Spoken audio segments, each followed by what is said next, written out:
Le panorama mondial du développement du pétrole et du gaz de schiste caractérise par le fait que c'est d'abord et surtout une activité nord-américaine.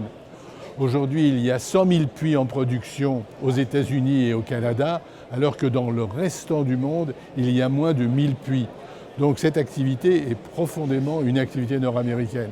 Cela dit, aujourd'hui, on voit différents pays se développer, on voit différents pays commencer des programmes d'exploration et de production, et donc on peut penser qu'on est au début du phénomène, quelques 15 ans après les États-Unis, dans les autres pays du monde.